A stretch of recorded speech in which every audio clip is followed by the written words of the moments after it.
final flight.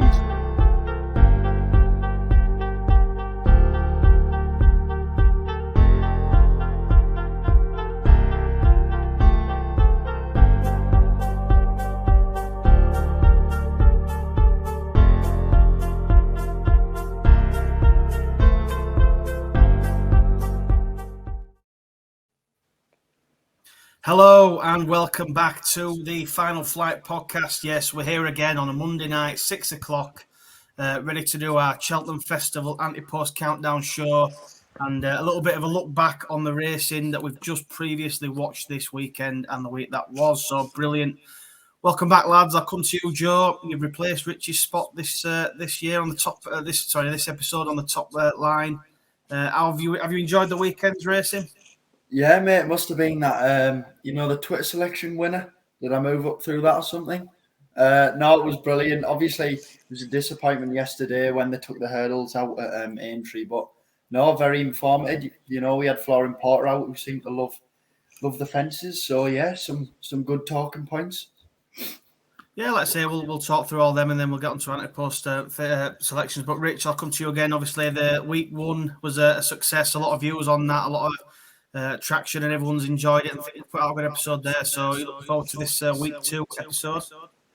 Yeah, week one got some good traction, so hopefully we can continue it and see what week two brings.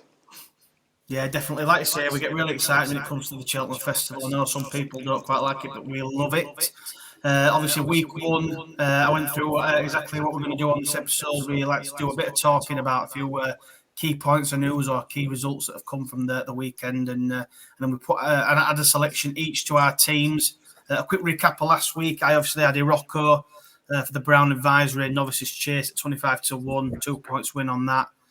Joe, you went for Stage Star, I believe, in the Ryanair. Was it the Ryanair? Yeah.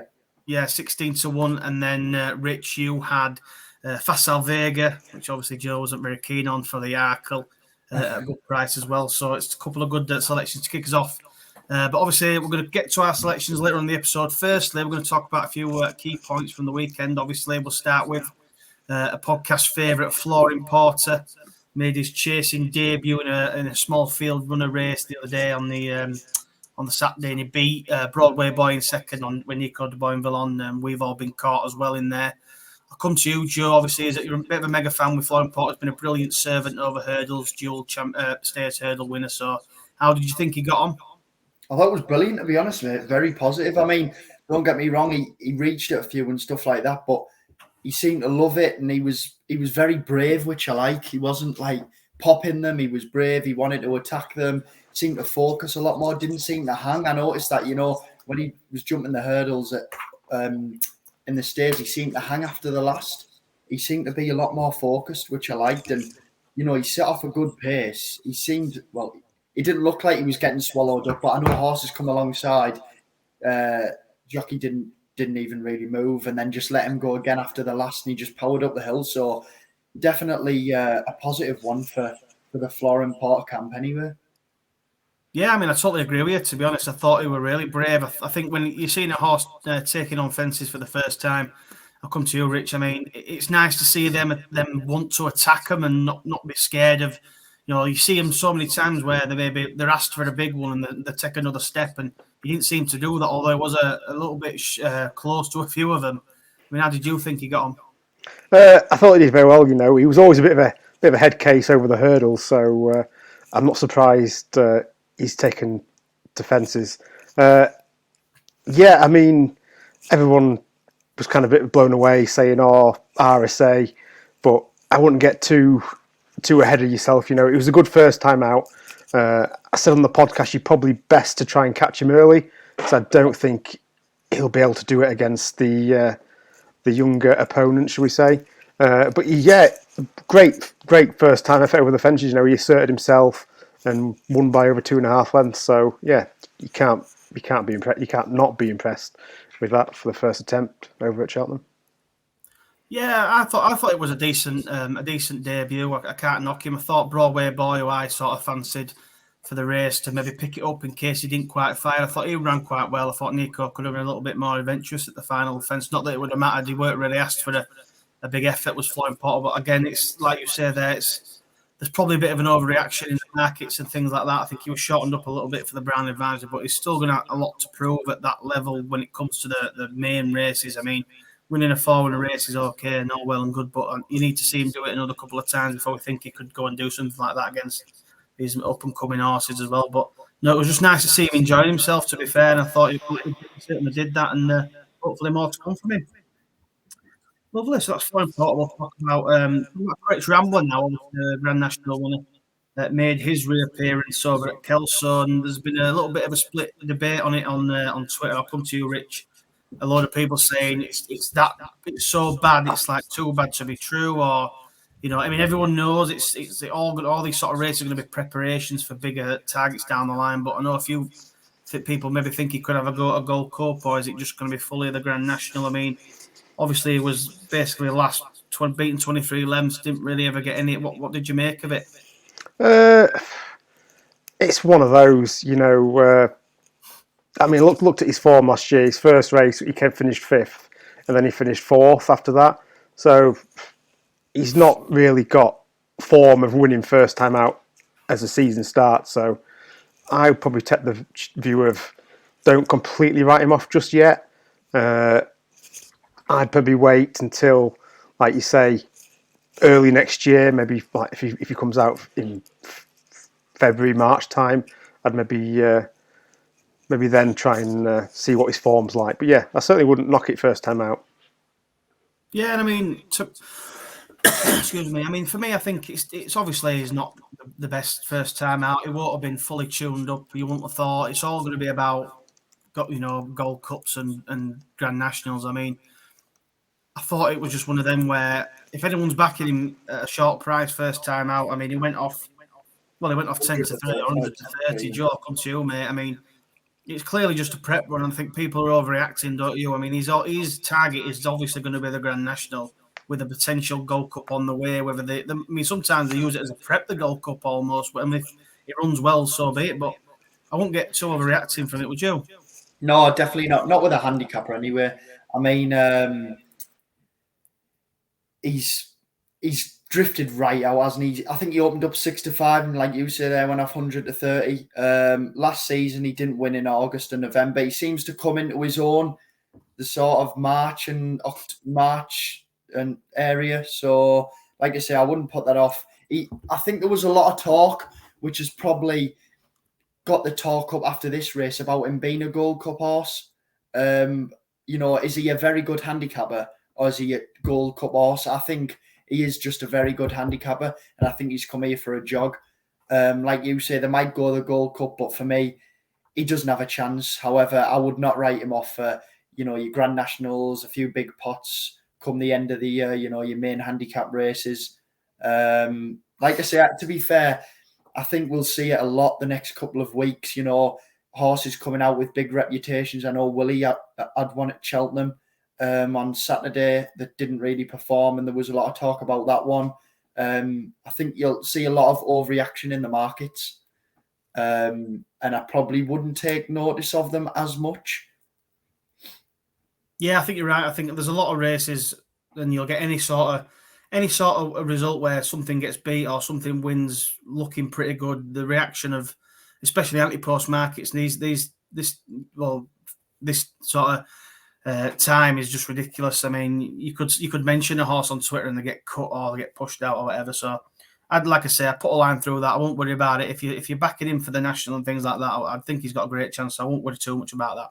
No, 100%. Yeah. So next thing, then we're going to move on to the infamous new podcast favourite who ran yesterday, Jaguar for JP and the Greenhorn Guerrero. Yeah, I'll come to you, Joe. I mean, obviously there's a couple of hurdles in the straight taken out, but for his first race on UK soil, I think he's run an absolute belter behind in the waterside. What did you think of it, mate? He's a good horse, isn't he? We like him anyway. Yeah, 100%. I know there was conditions weren't 100%. I think they wanted it a bit softer. You've got the hurdles that were taken out, and in the straight up against a bumper winner, a good bumper winner, by the way. In the waterside, is a very good horse. So it was a very, very creditable run. I think there will be a lot more improvement when he gets, it sounds daft, but the hurdles and the the ground that's a bit softer. Yeah, very positive, really. I think he was unlucky. Well, he's one of them unlucky losers, isn't he? Fingers crossed he can get his head in front next time. It'd be very interesting if they meet down the line with different conditions. But like I say, Aintree was a bit disappointing that we've seen the hurdles and the fences taken out. I was just saying to you before that a lot of these races are decided in your last jump. You miss the jump, you pop it, and another horse just behind you takes a leap and can go past you quite easily. So it's definitely these races for me are more, they leave a big question. Will when they are reopposed, will it make a difference? Yeah, it definitely can make a difference. I mean, we're called the Final Flight podcast for a reason. That final flight is so important sometimes, and when you sort of jump in the last with 4 furlongs to go, it just takes the sting out of it a little bit. But I mean, I'll come to you, Rich. I thought the way Jaguar moved through the race and took it upon himself, he used a little bit of a turn of pace, I thought, to get him sent in front. Obviously, he hung left a little bit, carried him across again, and I think a couple of other things maybe went his way. But I mean, In the Waterside looks a really good horse. I mean, a lot went wrong for him in that race, but I think both of these going forward are going to be definitely at a decent level. What are your thoughts, mate? Yeah, we're all in the Jaguar camp, and it was an impressive run. But I just think if those hurdles would have been in the home straight, I think Jaguar would have easily have taken him out. In the Waterside, he was like tap dancing halfway around. He was pulling left, pulling right. He looked very raw, and surely he's going to come on leaps and bounds for that. But I still think Jaguar was staying on at the end. I'd probably look to maybe if he's stepping up in trip next time out. It'd be very interesting. We know he goes on the heavy ground, so potentially that could be used as an excuse. But no, I think those two are definitely ones to watch for the season. I think they both should be winning Grade 1s. Sorry, we're on the jumps, aren't we? Grade 1s this season. So yeah, very very impressed with both of them. But yeah, unfortunate for Jaguar with the hurdles being taken out. Otherwise, I think he wins quite easy, personally. Yeah, I think my only opinion on it would have been that I think he was more in it. He was more on it with his jumping. I think, like you say, another couple of jumps, he probably gets another couple of lengths, and that's probably would have been the difference. So, I mean, it's one of them. It's a great first run for him. We obviously put the video up the other day. We went and saw him, and he's a big unit of a horse. We really like him. He'll enjoy a bit of cutting the ground. So as the ground gets softer, it'll only get better for him. And like you say, he's had time to acclimatise coming over from France, and hopefully he kicks on and goes and lands something at the top level. It'd be great, and fingers crossed he does. Lovely. Right, so we're going to talk about a couple more things. We'll talk about the old Roan Chase now. Obviously, this race has gone, and we've lost a couple of the fences again in the home straight, and it's just become a little bit of a glorified bumper, to be honest. I mean, Hitman obviously pulled up, completely bombed out.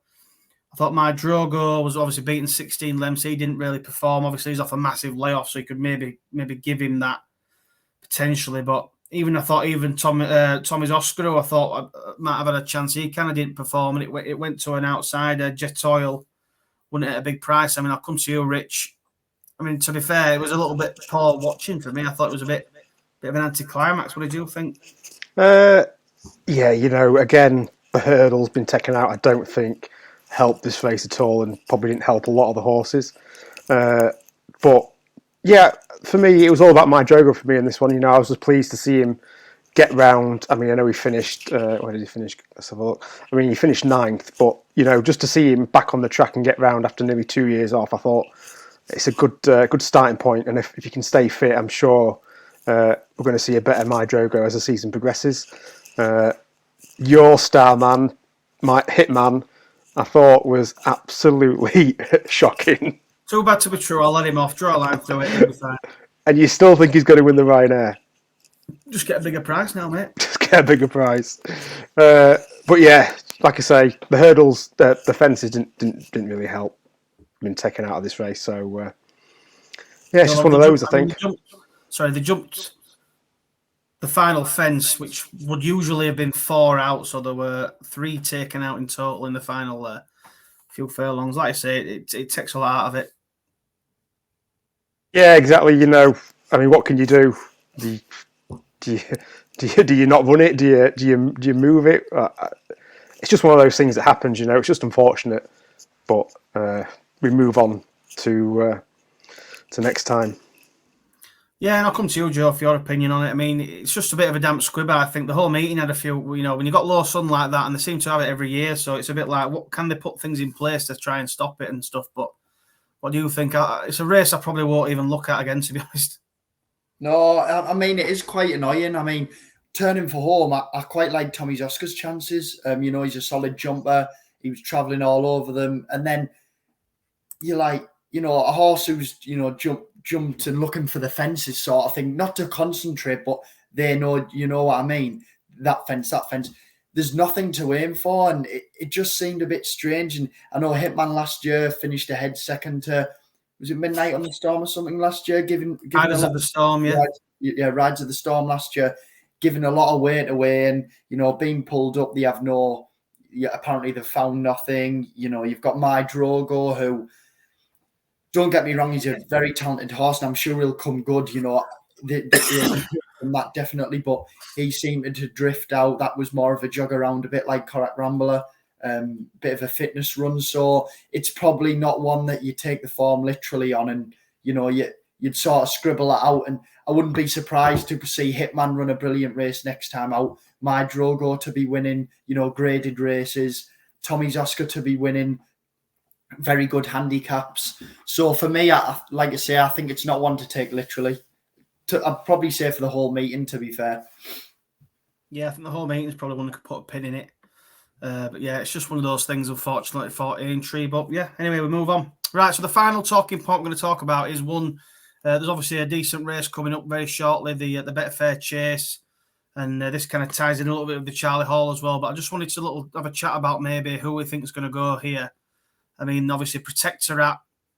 I mean, I've backed him at 3-1 in the hope that the rest of them don't turn up. I mean, there's obviously bad weather about, and they're talking of Brave Man's Game. Nichols obviously come out and said that they're thinking of maybe going to the Betfair this time round.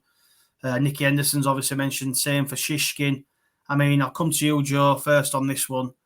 I mean, me personally, if the ground's anywhere near bad, which it may well be, the amount of rain we've been having lately, I can't see it not being on the bad side of soft at least. I mean, for me personally, I can't see Nicky sending Shishkin here.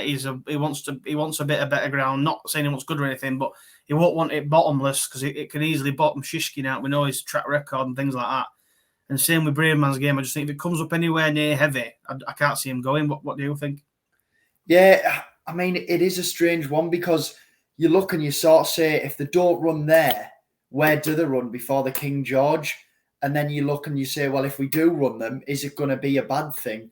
Because, Shishkin's he's got to be tenly handled, if he's going to go and run on heavy ground. And let's be honest, if he's against, I don't think Protectorat's as good as these, but up against a fully fit Protectorat, you're going to get a tough race. It's going to take something out the horse. Brave Man's Game seemed to improve last year. He seemed a bit bigger, a bit more solid. But I still think, it's going to take something out the horses. And for me, if the ground's anywhere worse than, if it's got heavy in the description, soft to heavy in places type of thing, I think Shishkin won't run. And I don't think Brave Man's Game won't run. That, Protectorat's already been shortened. He's 2-1 on Paddy Power, but he's 5-4 in William Hill. So you can see some bookmakers are sort of thinking now, well, this could cut up massively and it could be a very small power Betfair Chase with a fully tuned Protectorat just taking it. Yeah, there are also other bookmakers available. But yeah, I completely agree with you. Now I'll come to you again, Rich. Rich is probably going to be like, "Oh, Brave Man's Game's going to run and win." Blah, blah, blah.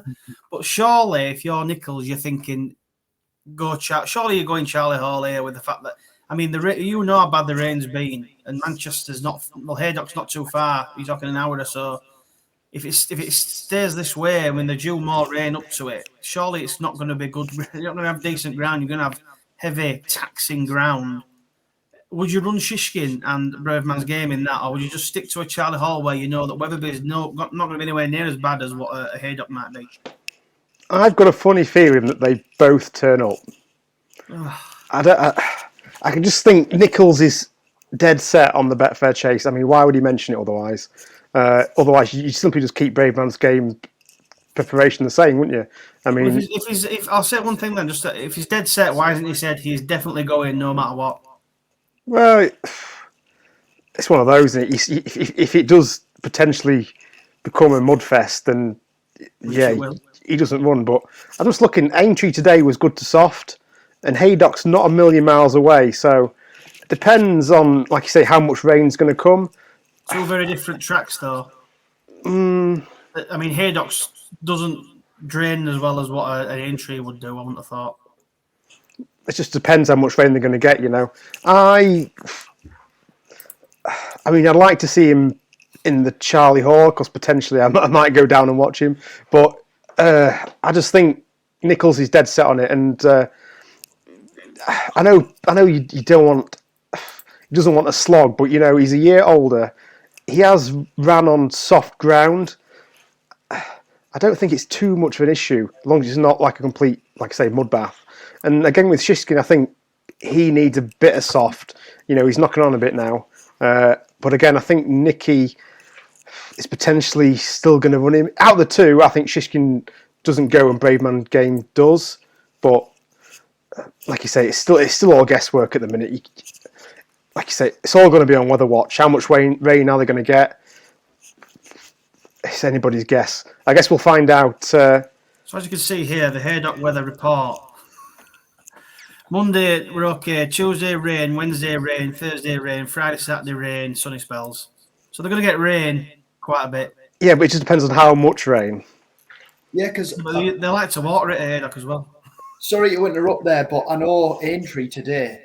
Good to soft. I thought it was more good ground, to be fair. It didn't look good to soft at all. No, it didn't. I thought it looked like further towards good. And I just think sometimes, I mean, I remember when we were at Doncaster, James, and they said the going was good to soft, and that was never good to soft.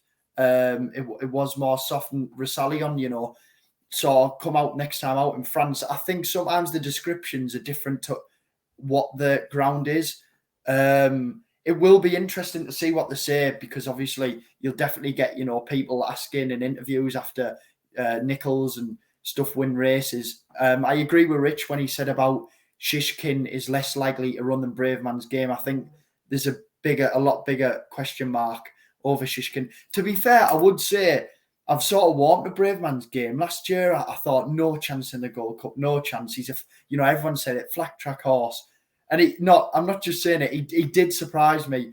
I wouldn't write him off, but I do think it's a bit of a disadvantage running that close to, for any horse this is, running that close to the King George, if it's going to be soft to heavy. However, I would say Brave Man's Game's a lot. The chances are he's going to run there over Shishkin.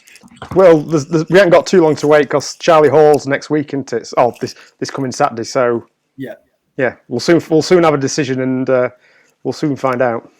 Fingers crossed. Yeah, I think as a final note, I think I'll put my head on the chopping block. I think, and I think I'll say that both Shishkin and Brave Man's Game don't go to the Betfair Chase. I think it will rain pretty much all week this week, or we'll definitely have rainy spells. And I just think Nichols his bum will start to twitch a little bit, and he'll be thinking, do I really, really want to take the chance that he runs on that ground and it bottoms him out? And if he run him at the Betfair Chase and he won, and then he bombed out in the King George or a Gold Cup, I think he'd forever regret it. So we shall see. It's definitely, it's a nice dilemma to have, don't get me wrong, but we shall see, lads. Right, that's it for the talking points for the week. Hope you've all enjoyed that little bit of a catch up of the weekend's action and a little bit extra of what's to come.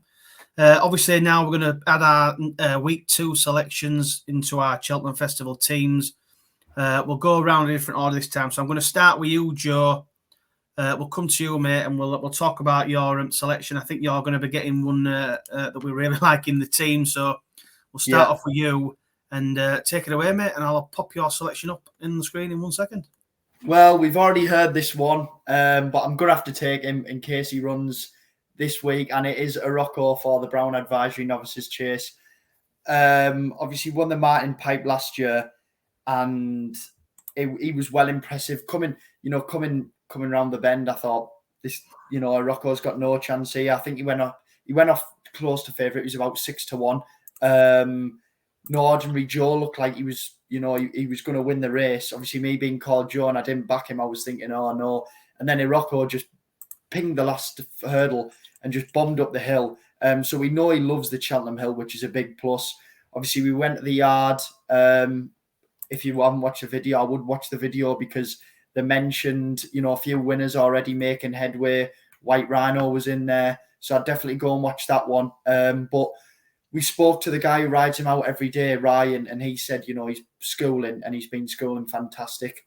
He also gave us some more insight. So, if you are interested in putting a bet on, I would watch that video first. But like I say, the yard love him. We know that he's been taken extra care of by McManus this year. So we know he's highly regarded in his team and we know how good his horses are. And I think once he does jump a fence, I know we talked about the markets changing massively.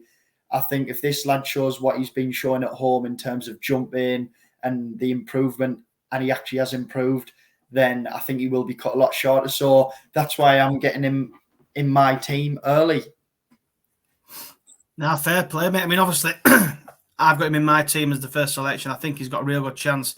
We were hoping he was going to be running at Wetherby on next Friday, but whether that's going to happen, we're not too sure. He's obviously not entered currently, and I don't think he'll be entered anytime soon, so we'll see what happens there. But which means it might give Rich a chance next week to get him in his team. Yeah. And then I promise you, we probably won't have many duplicates coming up, but we may do, but we'll see. So I'll come to you then, Rich. Great pick there, obviously, Joe. Can I just say quickly, 1 point each way, because I know we were doing each way and win, weren't we? Last week I done 2 point win, this week 1 point each way. I've written my selections down. I know we've got a little spreadsheet going anyway, so obviously that'll be posted. Yeah, and I'll get a bit of a graphic that I can put up once we've got 2 or 3 in his team. So, and I can't believe you've bottled the 2 point win on 25-1 as well. But fair play to you. So, right, I'm coming to you, Rich. I know you've got a little bit of a controversial pick this week. Take it away, mate. Yeah, so you say controversial, but I think people have forgotten just how good of horse this guy is. So it's Allaho, and it's in the Ryanair Chase, and he's 7-1, which I just think it's value. I know he didn't run last year because he picked up an injury, but I mean, just looking back, the year before he won by 14 lengths, made all, and he just looked like a superstar. And then he followed that up by winning at Punchestown. So, if this guy is back to his best, or even if he's 60, 70% his best, I just think he'll not be 7-1 on the day. And I just think at this distance, he is one of the best. I mean, I've got the market. If you just go through it, you've got John Bon, I think is still favourite, but I'm sure Nicky Henderson will go the champion chase with him. Then you've got Allaho at 7s. Then you've got El Fabiolo, not going here. Impervious, not going here. Shishkin, Gold Cup. Then you've got Joe's Stage Star, but he's wasted his 2 points because he's gone for a win rather than each way. Banbridge is probably not going to go here. Fernie Hollow potentially is as fragile as glass. Real Wacker, Gold Cup. Envoy Allen, I wouldn't trust him with a barge pole. And then you've got like Edwardstone, Energumine's out, Protectorat, and so on and so on. So, I just think 7-1, Allaho. Mullins has already come out and said that Ryanair is his target. I think he's due to run soon, so we'll all see whether or not he's back or not. And I'm going to take a punt at 7s because he'll not be 7s if he's back on next March. I'm telling you now. So 2 points win, 7-1, Allaho. Brilliant. I mean, I can't wait for him to be never make the track, and Enviola, who we can't trust with the barge pole, the horse that won it last year, goes and wins it again. Now, fair enough. I mean, it's a fair point. I mean, I was there that day when he won at Punchestown, and it was some performance that he absolutely battered him. But again, it's just going to come down to purely on the what he's like after this apparent spleen injury or whatever it is he's got. Whether he retains that ability, and like you say, I mean, if he does retain that ability and he does come back and we think, hang on, he's back, that 7-1 will be gone in any rapid time. So, yeah, he could end up being sat on a decent one there. So we shall see, mate. Fantastic. Right, on to my selection then. I obviously have a Rocco as my first pick. My second pick this week is one that I've gone for. I did back him at a bigger price the other week until a certain bit of news come out and he did get a bit shorter, but no, I'm done. This week I'm gonna go for Tehupu in the Stayers Hurdle. Now I really like this horse. I think he's got a great chance in the Stayers Hurdle this season. I think, the season before last, I think they thought he might have been a champion hurdle horse, but it kind of didn't work out, obviously, over the shorter trip. But last season, I thought it looked a different animal, to be fair, once he stepped up in trip. And I mean, he lowered the colours of the infamous Honeysuckle for the first time at Fairy House in the Hatton's Grace. He nudged out Classical Dream that day by a neck, and I thought that was a really good performance. And then it was sort of 2 mile 3.5 furlong on soft ground, and I think we sort of started to see what this horse can do. He then went on to the Galmoy Hurdle and he won that. It's only a grade 2, but it was sort of soft to heavy conditions again, this time over 3 mile. And I thought he absolutely bolted up, to be fair. Obviously he was entitled to do so against that sort of opposition. But I thought the way that he travelled and stayed on so strongly just sort of showed his appetite for those staying trips. Anyway, he's obviously taken his chance in the Stayers Hurdle. And he obviously come second, but was demoted to third. I think it was Dashel Drasher in third, who was promoted. But I kind of looked it back, and I thought it was minimal, the interference. I thought it was a bit harsh to demote him, but again, only a 6-year-old, and he showed he can go well at Cheltenham. Now he went to Punchestown and didn't really perform, but I kind of put a line through the Punchestown form, as I do for most horses when we're looking at that end of season form. Same with the entry, but again, I mean, he's got another year under his belt, and I think they'll definitely be setting him up for another tilt at the Stayers Hurdle. And again, like you did then, Rich, sort of if you go through the market, which I've just chuffing deleted off my thing, but I've got it back up. You've obviously now got no Gaelic Warrior in there, who's obviously going to go novice chasing. You've got Imperial Pass. I don't think he's obviously not going to go here. He'll be champion hurdle. Marie's Rock's probably one that's going to go in here, step up to 3 mile. You wear it well. Let's be clear about it. And Canto Bruno, I'm saying these horses, and I'm thinking Tehupu's probably better than these. Corbett's Cross probably going to go chasing Irish Point. Probably won't go here. Same connections. They are going to stay over hurdles, but I think they'll aim him at Aintree and that Aintree hurdle on that way around. And you're looking again, Stay Away Fair, probably going to go chasing for Nichols.